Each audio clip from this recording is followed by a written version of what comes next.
The left-hander turning it loose. The 0-1 pitch. And that's strike two call. This young man has been plagued since coming up by taking too many pitches. And he falls behind, no balls and 2 strikes. And right now, quite honestly, he's at the mercy of Josh Hader. He flings it toward the plate. And a foul on a pitch upstairs, and was able to get the bat around and make contact. So barring something heroic with 2 outs and a 0-2 count on the pinch hitter, this Brewer ball club is going to be headed to Denver later on late this afternoon to take on the Rockies in a season-ending series. Only 1 game behind the St. Louis Cardinals. Who'd have thought that? Nobody, except maybe Craig Counsell. Here's the 0-2, and he went around. That's a strikeout, and that's your ball game. Josh Hader got out of a bases-loaded jam in the 8th. No suspense here in the 9th as he retires the side in order and strikes out 2. And in his final home game of the year, the Milwaukee Brewers have defeated the Cincinnati Reds here at Great American Ballpark. The final score, 5-3. We'll be back in just a moment.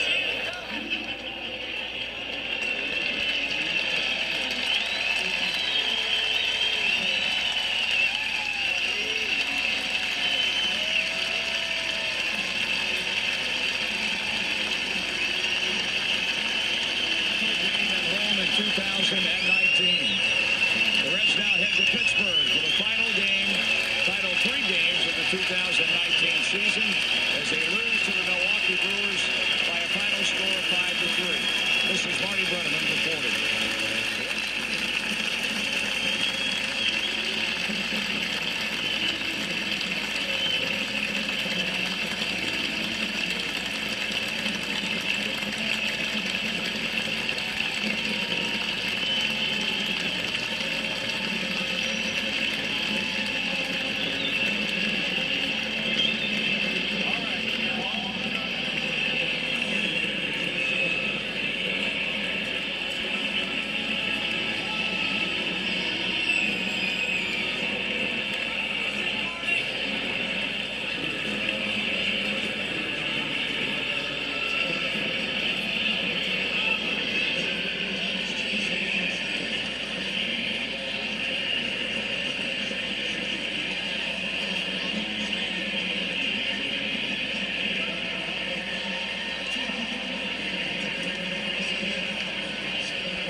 Break.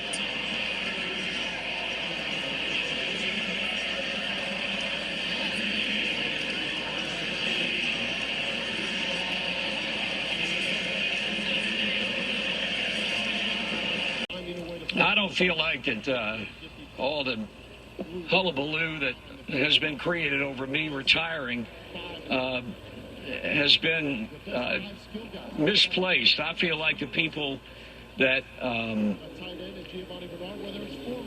welcome me into the city.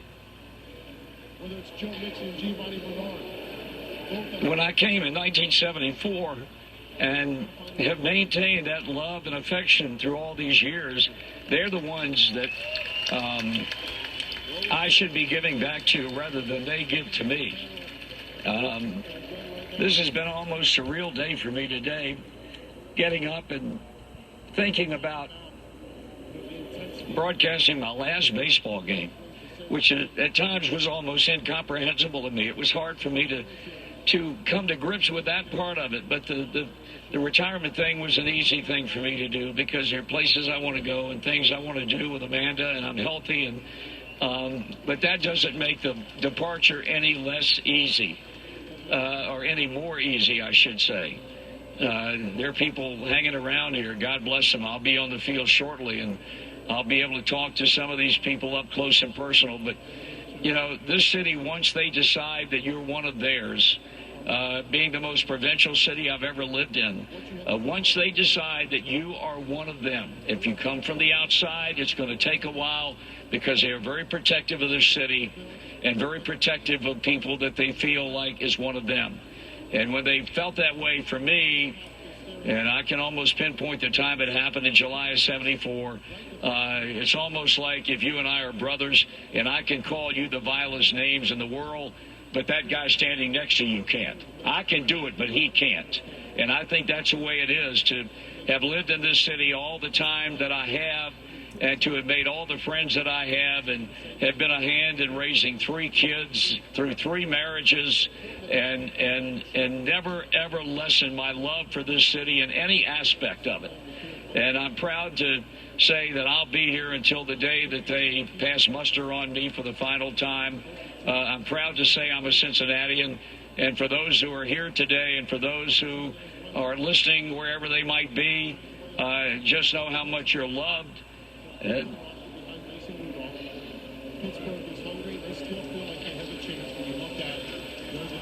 how much you're appreciated. That's all I got. Well, I want to tell you something, Marty, because we don't talk about this a whole lot simply because we're here all the time together, and it's difficult to share these things when you stand day to day. But you talked about protection, and when you come in and you're trying to take a seat that Joe Nuxall held for forever, you did something for me that I don't know that anybody's done that except my dad, and that is protecting you from failure and protecting you so that you can have some success. And lost my dad a long time ago, and never thought that I would ever have that kind of relationship with another man ever. But you have protected me. You have taken care of me from day one that I walked into this booth. And that's part of the reason that these folks here in Cincinnati accepted this country guy, because Marty Brenneman accepted me. And I can't thank you enough for that, and just for your teaching and helping me understand what it's like and what it's supposed to be to broadcast ball games. What I do hope going forward is that we will be able, Tommy and I will be able to make you proud, not only the people here, but you've set a standard here, and I hope that we will be able to make you proud and carry on the phenomenal tradition that is here in Cincinnati and on Cincinnati radio. Well, thank you, buddy. You know how much I love you, pal, and I just hope that the people now going forward will accept Tommy Thrall as well as they accepted me 46 years ago. He's a very talented young man. I think people know, having listened to his work beginning in spring training and of course all throughout the course of the year, and treating fairly, giving him an opportunity to settle in the seat that I'm sitting in right now, because he will end up being here for a while and doing a very, very, very good job. To the other broadcast partners that we have, the Tom Brennemans and Chris Welches and Jeff Picoros and Doug Flynn's and Danny Graves and Sam LeCure and Brian Giesenslaw. I hope I didn't miss anybody. They know how I feel about them. And first and foremost,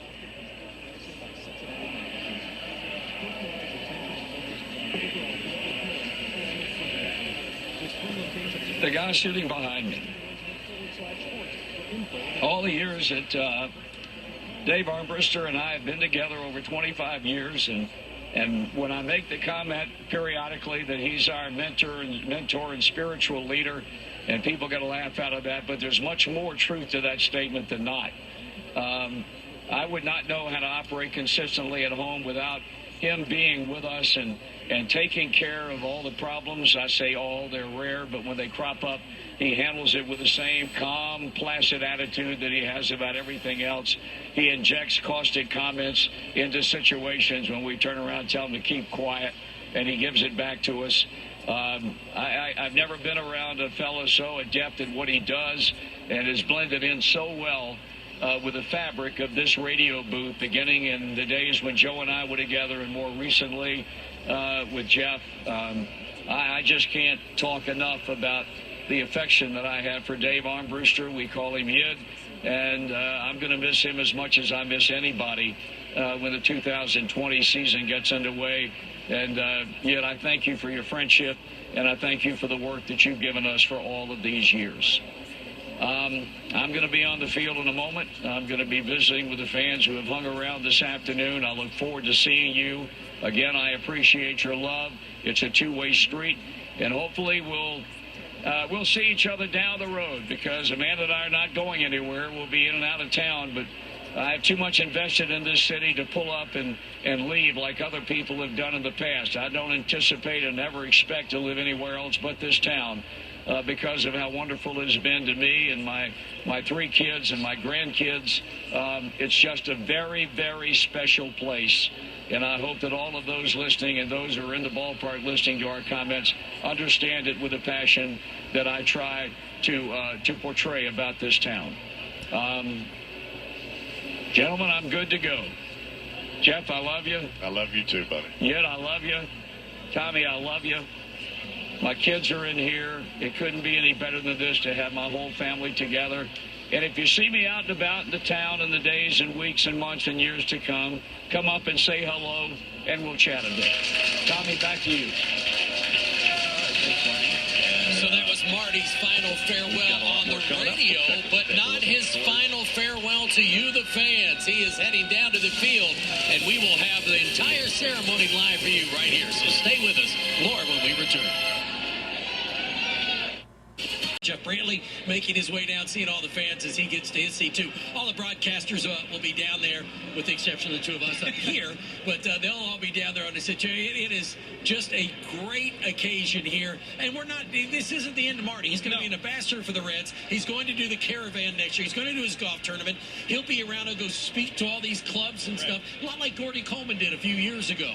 Kind of that role for the Reds as an ambassador of Cincinnati Reds baseball. But make no question about it, he is stepping away. Oh, yeah, he will not be on the mic anymore. He said, I'm not going to be the guy hanging out at the ballpark. I'm not going to do select games.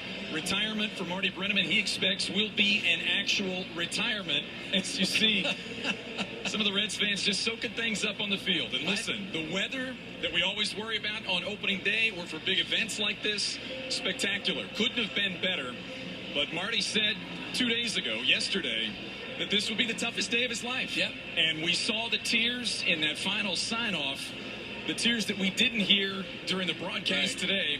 I think the weight of everything, the emotion, more than likely the sheer exhaustion of what he's been through these last couple of weeks all came to a head. Could you imagine trying to do this game? It was an absolute conga line. They had two security guards out in front of the radio booth, and person after person, the governor, the mayor, his family, his friends, guys that we haven't seen around here, Andy Furman, Dennis Chance, people we haven't seen here for years, all come back for one last chance to get to shake his hand. Yeah, and as much as he wanted to keep this day normal and wanted it to be a regular game at the ballpark, he just couldn't do it. It started that way, but his time was blocked off and booked for weeks in advance of this day, and to Marty's credit, he accepted every interview. He took every photo. He signed every autograph the way he always has. He'll continue to do that. But one final chance for fans to speak intimately with Marty on the field. And really, that's the essence of what he's been in his career. No one in sports, no one in this city has had a connection to a fan base, maybe in the country, more than Marty Brenneman and Reds fans all over Reds country. Great to see his whole family is here waiting, and now let's head down to the field and hear more from Jim Day. Brenneman.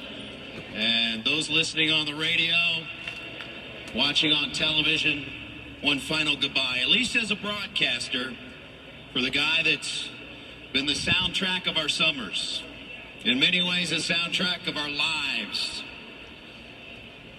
And when you think about it, that voice, that comforting voice, day after day or night after night, we welcomed him into our homes, to our living rooms, front porch, backyard, however you've chosen to listen. How blessed we have been to listen to one of the best, if not the best, to ever do it.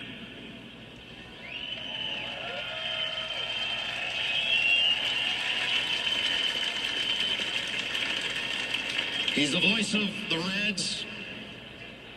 He's the voice of Cincinnati. Heck, folks, he is Cincinnati. It's my pleasure right now to welcome to the field, along with his family, ladies and gentlemen, the Hall of Famer, Marty Brenneman.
Members of Marty's family, son Tom, daughters Ashley and their families, to the field around the stage, wife Amanda.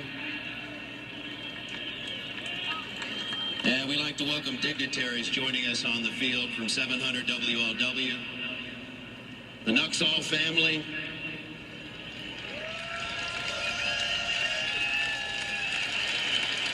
not a day goes by we don't miss the old left-hander. And we'd also like to welcome fellow broadcasters that have joined us down here today, including your partner, the Cowboy, Jeff Brantley, who'll be up here in a moment, Chris Welsh and others. Davey the Armbruster, your faithful sidekick for so many years. But Marty, as we look back, the things that you have witnessed and you've been able to bring to us, that you've ever imagined as a 30-something in 1974. All the great teams, the great players, all the great moments that you would see. And as you look back now, can you believe what you have brought into our homes? Not even scratch the surface of the last 3 days, the last 2 months. And I've said a million times, and I'll say it until I'm no longer around. All the things that the club has done for me, and I'm very appreciative. I've been very uncomfortable, but I'm honored by it all. But my feeling has always been, and it doesn't change today, that nobody owes me anything. I owe all of you people all the accolades that you all have bestowed upon me, because going back to February 1st of 1974 when I came here, and I was succeeding a guy who was very popular in Al Michaels, and for the only time in my career, I doubted my ability to do a job. I came from the state of Virginia. I was a big fish in a small pond. And then coming here and really wondering why the heck I ever left where I was for the first month I was here. And then the season began with Joe, and things started to build. And I remember the night that Tony Perez hit a game-winning home run in the bottom of the ninth inning in the first game of a twilight doubleheader at Riverfront to win a game. And I lost my mind that night. And I found out that all through the night and into the next morning, WLW radio was bestowed upon by people that wanted to hear the call over and over and over again. And I guess I decided then that I had arrived and that I was one of you. As I said up there, this is the most provincial city that I've ever lived in. And once you people decide that someone is one of you, then in this town and in this part of the country, then you've got it made. It's like two brothers, and I use the example with Jeff and I chatting in the booth after the game. I can call him every vile name in the world, but you better not do it. And that's the way this town is. This town is very protective. They are very loving. And you people have bestowed every bit of that on me to think about coming and ending it this way and coming from a 1,000-watt radio station in North Carolina when I got out of school and went to work with a desire to one day be a big-time broadcaster. Not so much that I think about baseball, but I just wanted to get to a point where I could broadcast meaningful games at a major league level, and I never thought it would end up here. And I thank God every night that I'm a member of this community, that I'm one of you, and that I'm ending my career the same place I started it back in February of '74.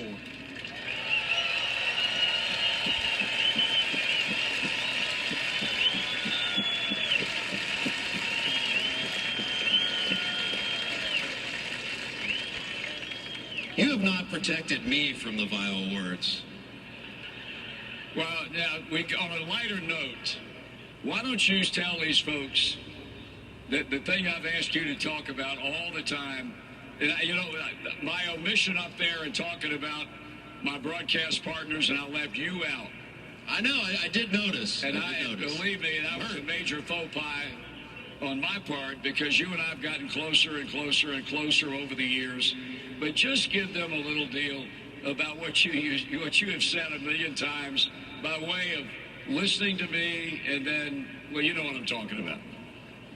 So I was a little kid with the transistor radio, sneaking it under my pillow. I mean, how many of those people are here today? Mom and Dad telling you to go to bed, you got school the next morning. Well, the secret was, I learned later, Mom and Dad were listening to the radio too. So I had this persona of Marty. There's Marty on the air, which is the only persona I knew. And then I came to work here. And then I met the real Marty. The Marty off the air. And that's distinctly different. And it was culture shock. And I was blessed to be behind the scenes to see the real Marty. However, I was fighting with myself because I was a little kid that had this persona, and now it's being friends with him and seeing the real Marty. And I thought Marty was a god. And then I realized God doesn't talk that way.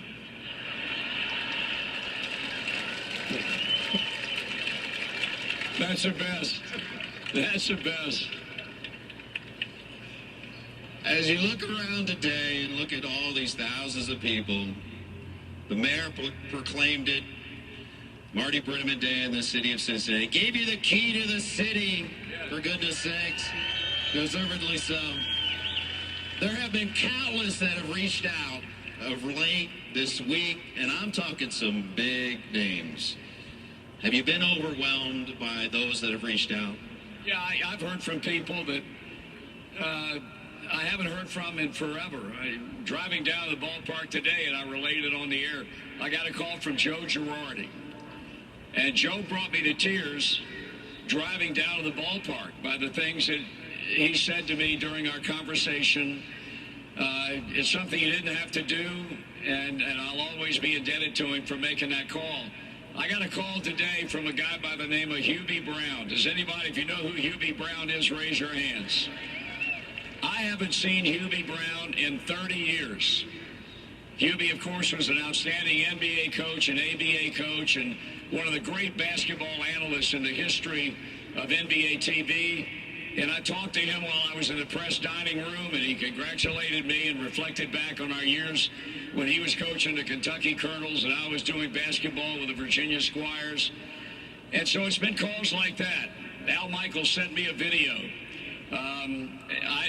I've been overwhelmed by the people that I've heard from, my colleagues at the big league level. And that's something I never expected. And God bless him, Phil Castellini sitting down here. And when Phil found out that I wanted to do last year and walk away after the last game without telling anybody, that didn't sit well with Phil. And you don't want to say or do anything that doesn't sit well with Phil. So after a number of different discussions, I agreed to come back this year because it was the 150th anniversary of professional baseball, and it started right here.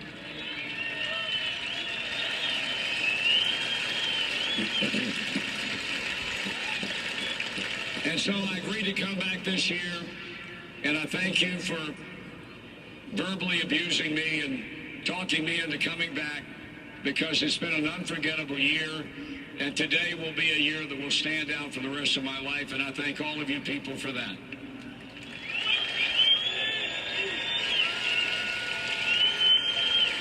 It's been a season-long celebration for you, and not only here in Cincinnati, but across the league. Everywhere we went, your final trips to each city, you were honored, standing ovations across the league, and you have so many relationships with other broadcasters across the league. And with that in mind, please turn your attention to the video board. Marty, geez, we've been around a long time together. What are you going to do? All right, Marty, so you're retiring, right? What are you going to do? I'm really serious. What are you going to do?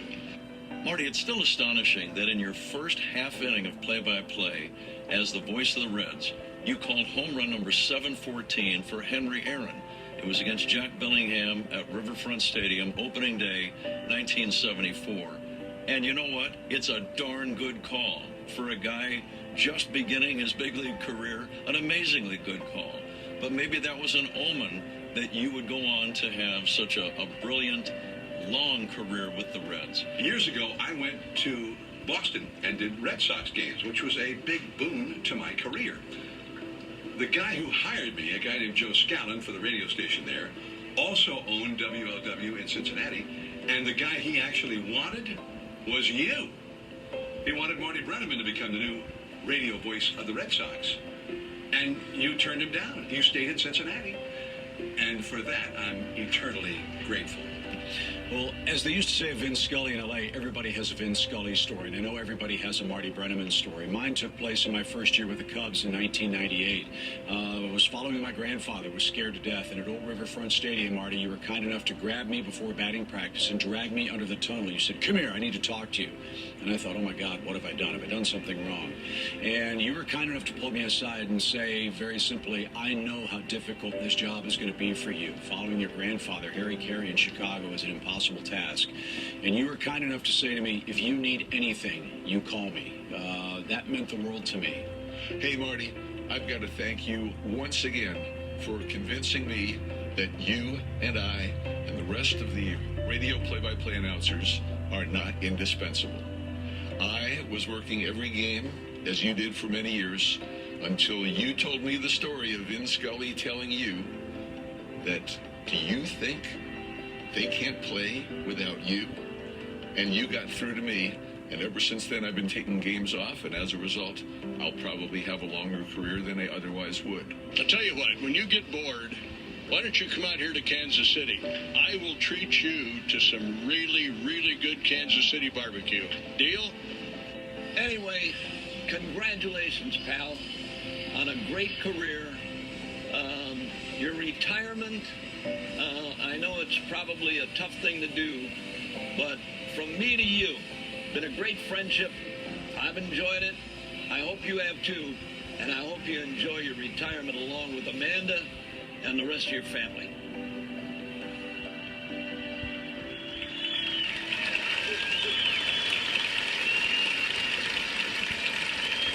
Pretty fitting that your good friend Bob Euchre was here for this series. How much your colleagues and the words and the outpouring of emotion they've given you this season, how much has it meant to you? Well, it means a lot. I mean, these guys, a lot of whom I've known forever and a day, and these guys in Milwaukee, it was fitting that they were here for my final three because all those guys have become very good. Brian Anderson and I have been very close. Bob and I have been very close. And all the rest of those guys, there are certain crews that, for whatever the reason, you get particularly close to. The group in San Francisco of John Miller and David Fleming and Dwayne Kuiper and Mike Krukow are dear friends of mine. And I'm not going to miss a game. Somebody told me I broadcast between 6,500 and 7,000 baseball games. And when the guy told me that, I said, you confirm one thing. And he said, what's that? And I said, I've seen enough. But God Almighty, I'm going to miss the people like you can't believe. And all of you folks here today, most of whom I've never met, as far as I'm concerned, you are as one.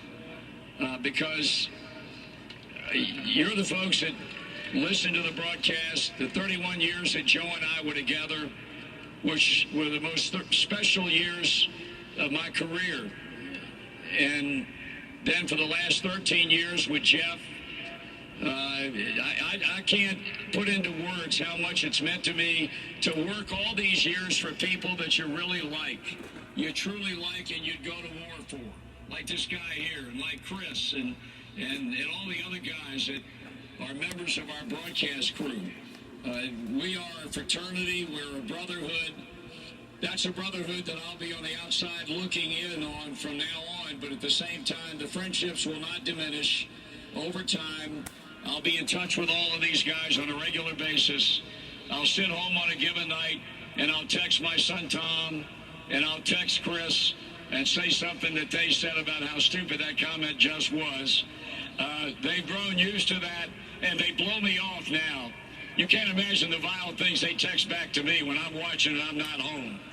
And in Brantley and in Tommy Thrall, I would ask that you all open your hearts to him and treat him the way you treated me.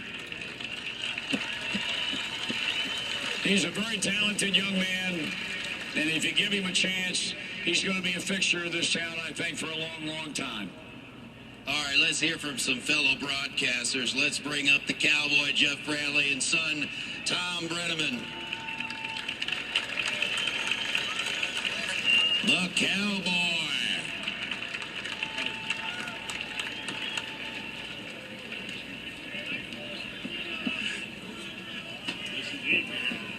Yep. What's up, guys? How we doing? All good. God, there's a lot of people here. There's a few folks here now. It's not quite as many as Paul McCartney, but it ain't bad. I think the Reds ought to open the taps, and let's have a party here tonight for a while.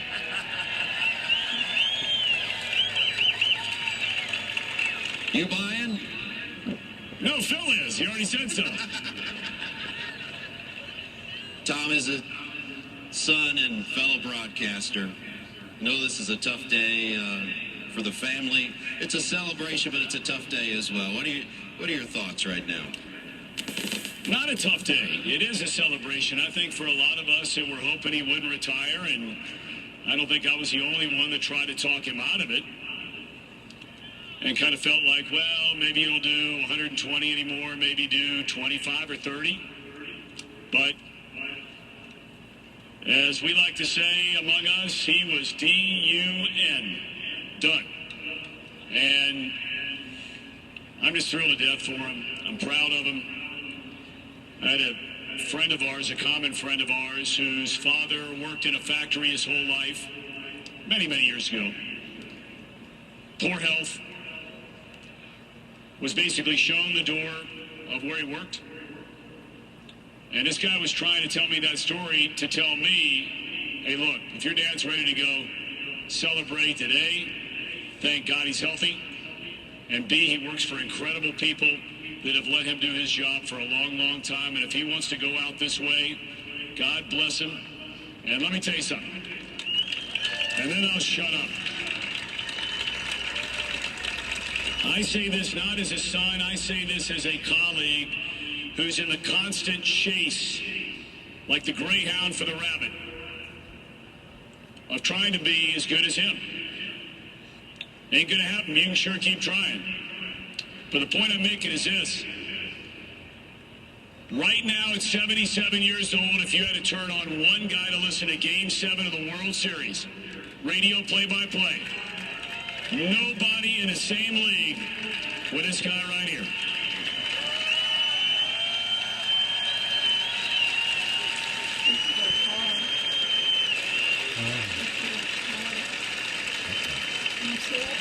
Here, here. Cowboy, you grew up a Reds fan. You were a Reds player. Did you ever imagine that you would sit next to him for so many years and broadcast with one of the best, if not the best, to ever do it? No. I think listening to the games with my dad in the driveway in Alabama. Now, a lot of the young people don't really understand this, but radio back then, you couldn't really pick up that far. So we had to be in the car. You had to be moving back and forth in the driveway. I got to drive. But the thing for me has always been the voices of the game. That's what really was my major attraction to the game. It wasn't the playing part. Even though I was blessed with being able to play here, I feel a lot more comfortable on this mound than I do up there. But I will say this. The only team that I ever wanted to play for was the Cincinnati Reds.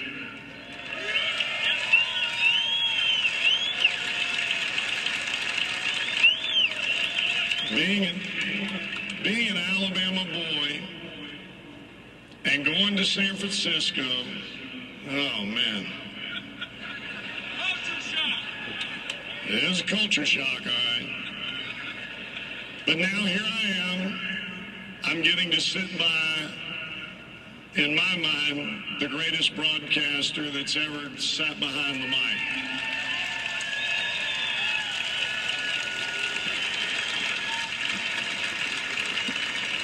And what I said earlier, I mean it wholeheartedly.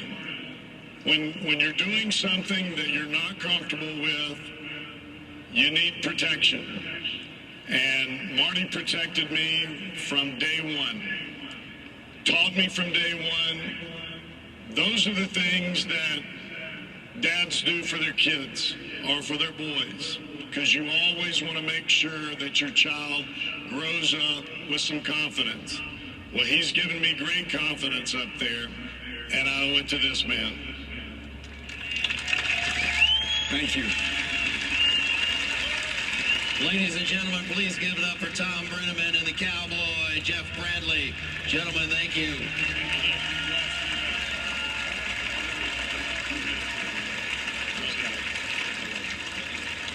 And from the bottom of our hearts, of our family, if I can speak for my two sisters and Amanda and my kids and our nieces and nephews, I cannot believe just sitting here. Sitting down there is a whole different world than sitting right here and looking at every single one of you. Thank you from the bottom of our hearts. You guys are awesome. Thank you.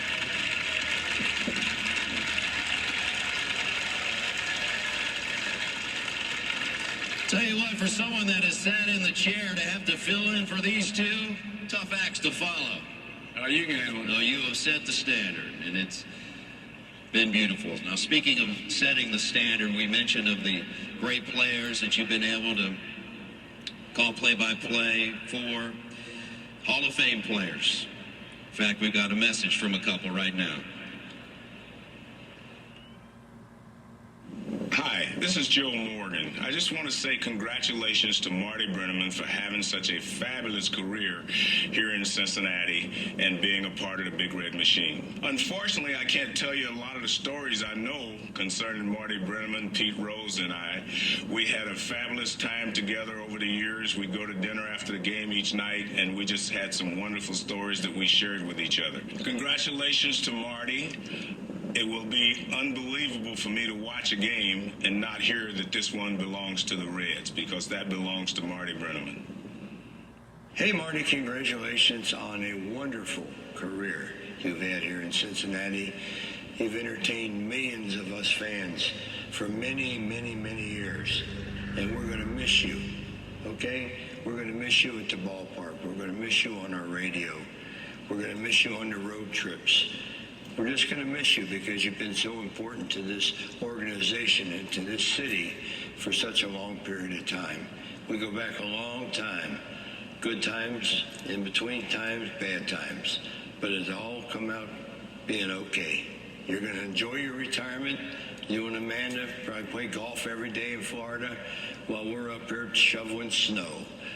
You won't miss that part of it, but millions of fans are going to miss that voice. Millions of us, okay? Congratulations on a great career, and nothing but health and happiness the rest of your life. I hope you live to be 100. Maybe your real hair will grow then.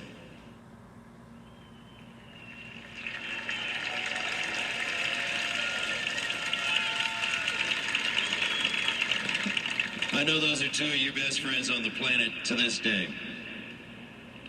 We had some memorable moments together. They're my dear friends, and as far as former players, I'm probably closer to Pete and Joe than I am anybody, and I cherish their friendship. Every time I talk to them, I tell them how much I love them, and they in turn say the same thing to me. And they are just two special guys, and I'm proud to be able to say they're friends of mine. Back in the 70s, as you say to us all the time, you're running the streets tonight.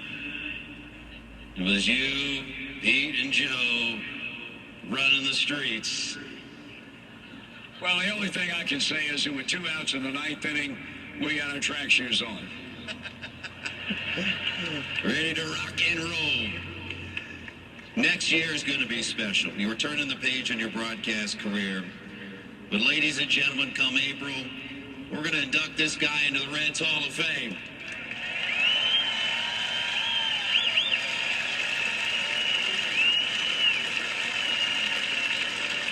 What's that mean to you? I can't put into words what that means to me. I knew what the rules were, and I knew that because of the bylaws, there was no way. And at the risk of sounding egotistical, off the top of my head, I can't think of anybody that's more deserving of being in the Reds Hall of Fame than me. I mean, 46 years? Are you kidding me?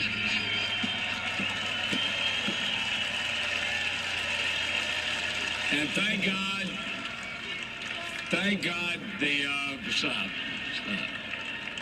God the bylaws were changed.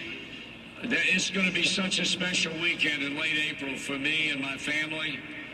I know what a great show that is put on that night at the convention center, and the number of people that come, and knowing the guys that are already in there, it's just going to be a very, very special weekend for me, and I can't wait for it to come. You've had so many special nights at the ballpark, and one night transcended sports. And you called it the most special night at the ballpark. It was August of 2012.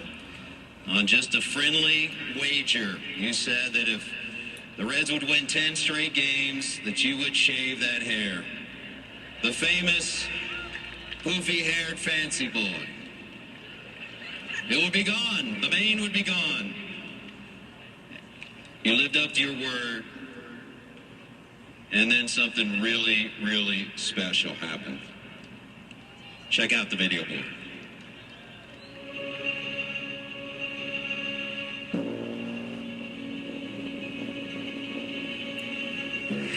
These three beauties right here are indescribable. My friend John Burns was over at Children's Hospital the other day, and a young lady said to him, a patient, on Friday night, Marty Brenneman will look like us. And I can't begin to tell you how much it touched my heart and how thrilled I am to be a part of your club. Thank God for all of you. Thank God. The look on Marty's face when he saw those children was just priceless. And the best thing that came out of that night was not only the relationship with those children, but an ongoing relationship with the Dragonfly Foundation between Marty and the Dragonfly Foundation. He's able to touch thousands of lives. And I know it's a source of pride for him.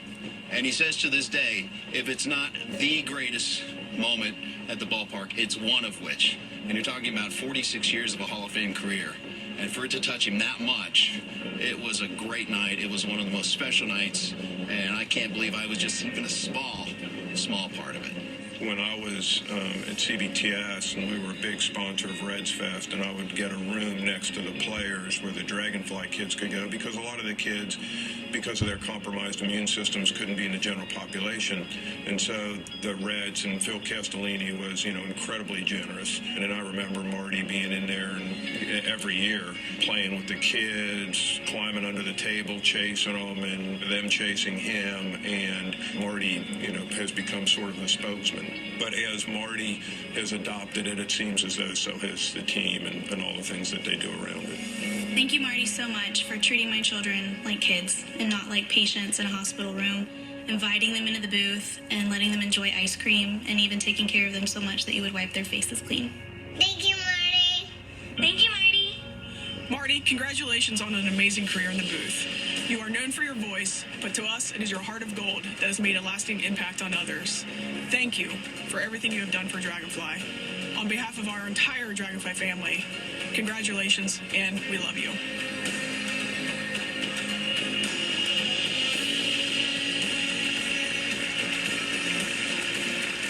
He deserves the stage by himself. One last time, words from the Hall of Famer, Marty Brenneman. Thank you, bud.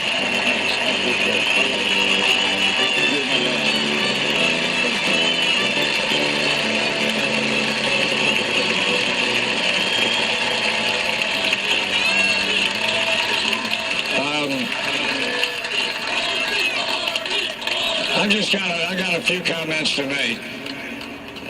One, I'm thrilled to death that my family is here. I'm thrilled to death that Amanda's mom and dad and her sister Kelly and her nephew Jack and are here. All my grandkids are here. I jokingly made the comment that everybody took too seriously. I said the next time my whole family will be together will be when they put me in a pine box. I hope it ain't then. However, the lady right here, my wife Amanda, stand up.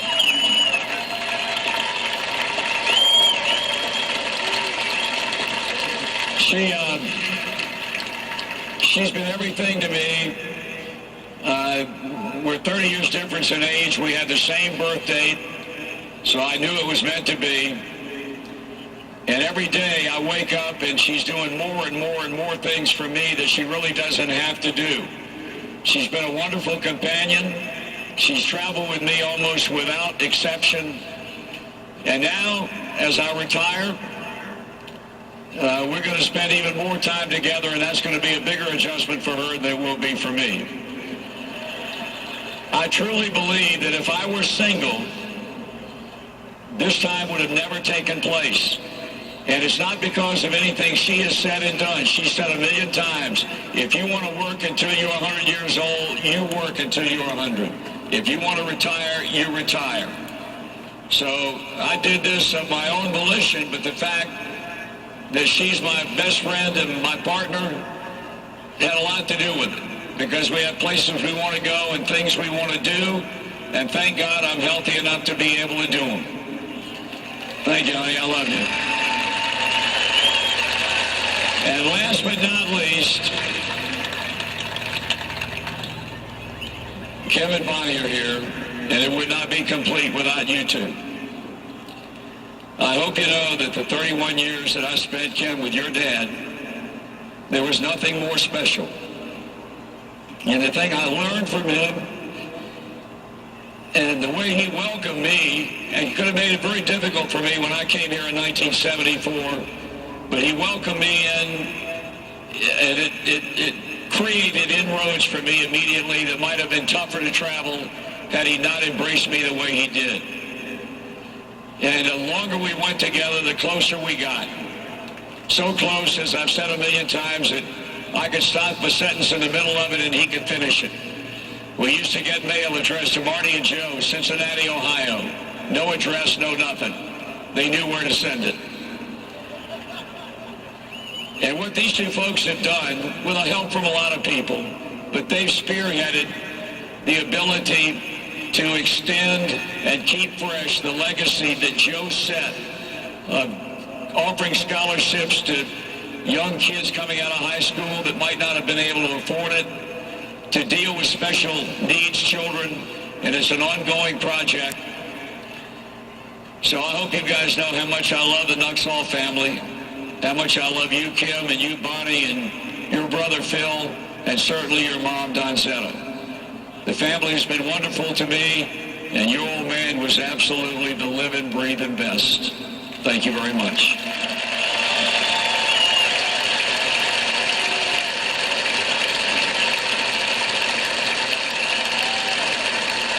I guess when your youngest grandson starts building sand piles down around the mound, it's time for me to pack it in. Good work, Hayden. Thank you so much for coming today. Thanks for your love. Thanks for your loyalty. And thank God you call Cincinnati home like I do. I love you all. Thank you very much.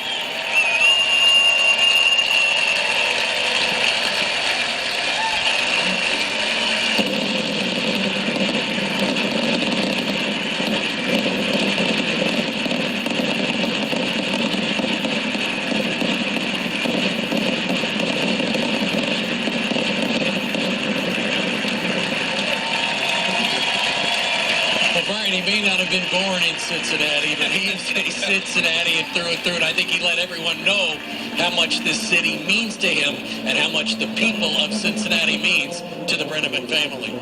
Yeah, a couple of points these last few weeks and certainly today that Marty continued to drive home. The pride he has living and working and representing the city of Cincinnati. The support he has from family, friends, people he works with, and then now as he heads to retirement, the hope that he has, that he can look back on this 46 years and know that he did it his way, he did it the best that he could, and he can walk away and enjoy the rest of his time with the things that he's not been able to do many times during this career. But what a day here at Great American Ballpark. It's a day, Pick, I know that I won't forget. And anyone that's here, anyone watching, anyone that's ever been touched by Marty on the radio or something Marty's done, this is a great way to sum it up. And kudos to the Reds for the way this party was put together and executed, because this was outstanding. I don't think there was anything left undone or unsaid to end Marty's career. We heard from broadcasters, we heard from Hall of Famers, we heard from friends, we heard from current broadcasters, and how poignant is that picture right there? The Dragonfly kids, to me, the most touching point of the whole process there. Kim Nuxall here, of course, and we all loved and remember Joe so fondly, and so does Marty, but he'll still be a part of us. He just will not be on the air anymore. And so, as the song says, thanks for the memories. Yep. Thank you, Marty. Hashtag for the day and this season at Great American Ballpark. We're back to wrap things up. A special day when we come back after this.